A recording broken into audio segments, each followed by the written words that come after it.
Hi friends, आज आम आसी पहुँच जाइए विशाखापाटना विशाखापाटना ऋषिकोंडा बीच निकट रे।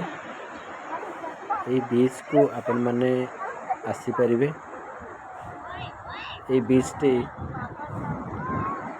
जहाँ रही विशाखापाटना तो आप जुआड़े बुलिबे बीच रो मजा नहीं पारे, किंतु यही बीच टे किसी गोटे निरा रही।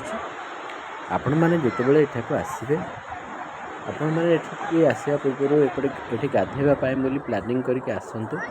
तापाई ड्रेस नहीं कि भी आसतु गाधेवाई, कहीं बीच टी ये भाव आप देखुए पूरा चारिड़े समतल रही लेवल रही जोटा कि लहड़ा एत जोर आसे ना, कौन प्रकार विपद ना ये गाधेले।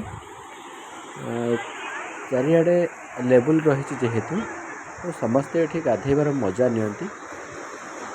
से यही स्थान को आपण मैंने निर्भय आसतु गाधेवाई प्रिपरेसन हो। ऋषिकोंडा बीच रू आपण मैंने कैलाशगिरी आसवा बाटर आपण मानक यही स्थान मिल रास्ता कड़े। तो देखते कितने सुंदर है, आई लव वाइचक लिखा जाइए। नजरिया बहुत सुंदर अच्छी। ये किसी फोटो उठेबार मजा नहीं पारे। किसी लोक ये फोटो उठेबार मजा नहीं, आपण मैंने भी आसिक ये फोटो उठार मजा नहीं पारे, भरपूर मजा नहीं पारे।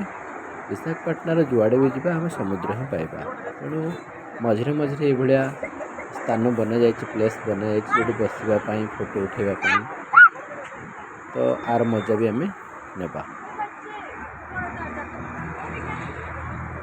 ना पंडित फोटो